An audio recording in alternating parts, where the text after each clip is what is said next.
Salut les Topiens! C'est l'une des toutes premières fois sur ma chaîne que l'on va traiter dans une seule et même vidéo le cas du Disney Village, qui vraiment de plus en plus agite à la fois la communauté de fans, mais qui a un lien très particulier avec les visiteurs et qui en plus a une configuration, un design, une esthétique qui est très différente des équivalents des Disney Village à travers le monde. Et je vous propose qu'on retrace son histoire aujourd'hui, que j'explique avec vous pourquoi cette zone a véritablement besoin d'une transformation et que je vous donne mon avis ensuite sur ce qui a été imaginé. Alors déjà, le concept même du Disney Village existe dans très peu d'autres parcs à thème.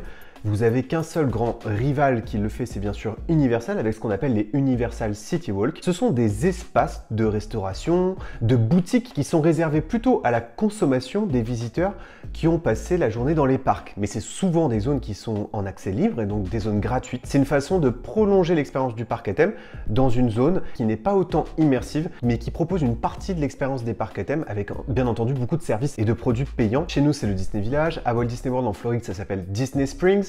À Disneyland en Californie, c'est le Downtown Disney. Chez nous donc, c'est le Disney Village qui anciennement s'appelait Festival Disney et qui a donc été ouvert en même temps que le parc en 1992. Et on peut dire que jusque-là, le Disney Village de Disneyland Paris était unique au monde, notamment par son design très particulier qui avait été confié à un architecte emblématique de la fin du XXe siècle et du début de ce XXIe siècle, c'est bien sûr Frank Gehry. Frank Gehry, il fait partie d'un mouvement qui s'appelle le déconstructivisme. C'est la fin des formes linéaires, c'est ce qui donne à ces réalisations un aspect parfois un peu tordu et ondulé, et il conçoit des infrastructures et des formes aux proportions vastes mais mouvantes. Parmi les œuvres de Frank Gehry, il y en a beaucoup qui ont été faites pour Disney. Par exemple, il y a le Walt Disney Concert Hall qui est en plein centre-ville de Los Angeles. Peu de monde le sait, mais il y a aussi le Team Disney qui existe aussi à Disneyland Paris, mais là c'est celui de Disneyland en Californie, qui est un bâtiment administratif en coulisses de Disneyland. Il y a bien sûr le musée du Guggenheim à Bilbao, il a d'ailleurs aussi fait une proposition pour le Guggenheim d'Abu Dhabi qui devrait ouvrir dans quelques temps. Et une de mes œuvres préférées de Frank Gehry, c'est la fondation Louis Vuitton, qui d'ailleurs se situe elle aussi dans un complexe de loisirs, puisqu'elle est juxtaposée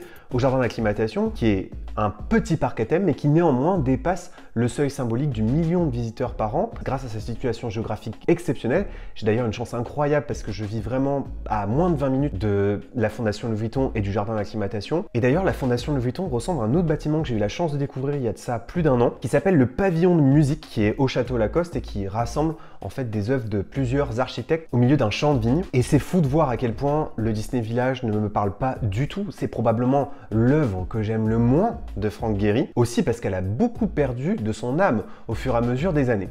À la base, l'idée c'était quoi? L'idée de Frank Gehry, c'était de s'inspirer des centrales électriques américaines. C'est vrai que déjà sur le papier, c'est pas très glamour. Néanmoins, et c'est fou, ça m'a fait penser à une phrase que nous avait dit mon professeur de français lors d'un cours, je crois que c'était en première ou en terminale, ça m'avait marqué. Pour ceux qui ont déjà emprunté le Transilien qui va vers Bordeaux-Saint-Jean, on passe devant plein d'usines de pétrochimie à proximité de Marseille. C'est vrai que c'est pas très beau en journée et je me souviens de ce prof de français qui disait mais la nuit ça prend vie avec les lumières, c'est magnifique. C'est exactement la même idée qu'a eu là Frank Gehry, une zone industrielle désaffectée qui la nuit peut prendre vie. Donc il s'est effectivement inspiré de ces stations électriques aux États-Unis, qui sont d'ailleurs souvent à proximité des lignes de chemin de fer, et c'est pour ça d'ailleurs qu'il a eu cette idée, parce qu'il savait que le RER A arriverait ici. Et donc Festival Disney était supposé être un endroit lumineux, plein de vie. Et comme les centrales électriques sont illuminées la nuit, il avait eu cette idée d'installer un réseau de plus de 3600 ampoules à basse intensité qui recouvraient l'ensemble des structures. Pour ceux qui l'ont visité, vous vous en souvenez peut-être, les lumières étaient suspendues entre les tours. Il fallait donner l'illusion à la fois que ces colonnes et ces ampoules n'étaient pas seulement là pour la décoration, mais aussi parce qu'elles servaient véritablement à quelque chose dans cette ancienne centrale électrique. Et une fois qu'il avait conçu l'idée de cette centrale électrique et de ces fameuses colonnes d'acier, il a percé une avenue qui en principe est assez basique. Mais sauf que dès le départ, le Festival Disney rencontre un fort désamour du public. Je ne sais pas qui aujourd'hui dans votre entourage peut dire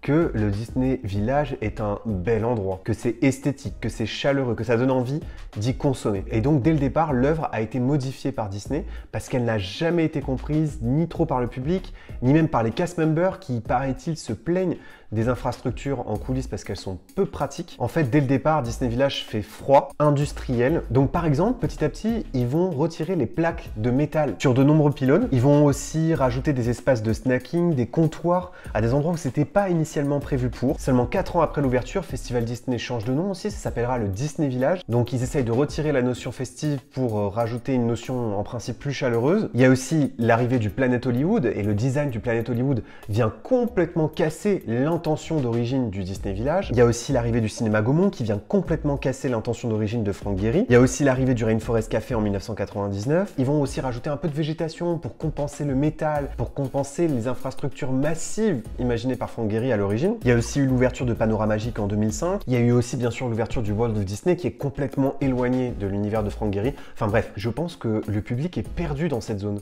Ça n'a ni queue ni tête. Chaque bâtiment a quasiment un style architectural différent de son voisin. L'allée de droite n'a plus du tout l'apparence de l'allée de gauche qui a conservé un peu son style d'origine. C'est très difficile à suivre pour le visiteur et on est dans une sorte de micmac incroyable. Donc il était nécessaire, bien sûr, de réimaginer cette zone et de lui redonner un nouveau style architectural. Maintenant, la question est de savoir pourquoi Disneyland Paris fait ce choix, de qui il s'inspire. On peut comparer la transformation du Disney Village à celle de Disney Springs, qui avant s'appelait le Walt Disney World Village, puis le Disney Village Marketplace. Et de manière générale, on constate que toutes les zones commerciales Disney dans le monde se sont complètement éloignées de la stratégie d'origine, c'est-à-dire celle d'infrastructures imposantes, des enseignes très lumineuses et colorées, de la musique extrêmement forte, des designs contemporains volontairement particulièrement extravagants pour revenir à des expériences de shopping contemporaines proches du coup de l'expérience de shopping que vous pouvez connaître dans la vraie vie et en même temps avec ici ou là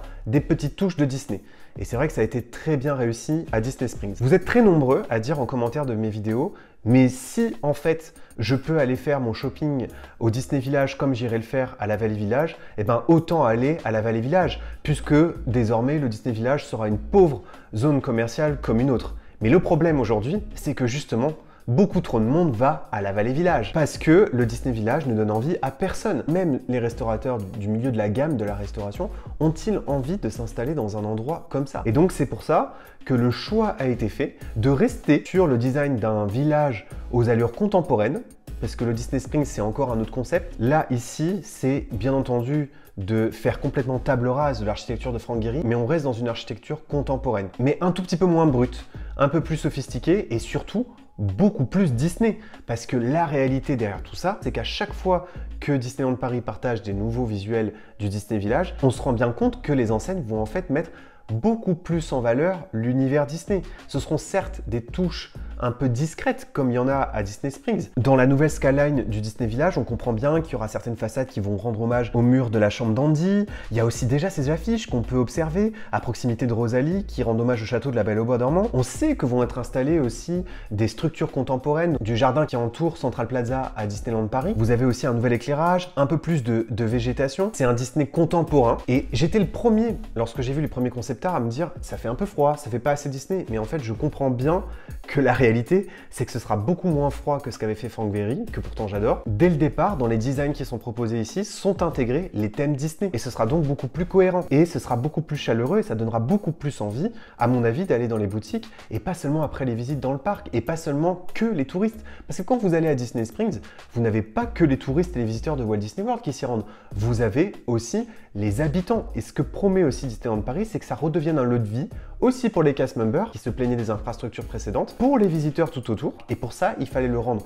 plus chaleureux, aussi un petit peu plus ancré dans la réalité, c'est vrai, mais surtout visuellement beaucoup plus cohérent et accueillant. Vous avez déjà quelques phases de la réhabilitation qui est terminée, comme avec l'arrivée par exemple du restaurant Rosalie. Vous avez aussi eu récemment l'ouverture du Royal Pub. En ce moment même, vous avez la destruction du Planet Hollywood pour une infrastructure plus discrète. Le restaurant Giulia y ouvrira, un restaurant italien qui sera encore géré par le groupe Bertrand. Moi, mon coup de cœur parmi tous les visuels qui ont été montrés, c'est bien sûr ce qui va être fait au Sport Bar, qui est un des bars que j'aime le moins du Disney Village, mais qui sera beaucoup plus accueillant sous sa nouvelle forme, plus végétalisé. La répartition de l'espace est beaucoup plus claire et puis il y a cette fresque magnifique qui met en avant le court-métrage Dingo joue au football. Vous aurez aussi la construction du nouveau McDonald's et qui aura vraiment un design beaucoup plus contemporain et donc beaucoup plus ancré dans la stratégie visuelle actuelle de McDonald's. En fait, je vous avoue que je vais quasiment rien regretter de la version précédente et que j'ai au contraire très hâte de voir la nouvelle version du Disney Village.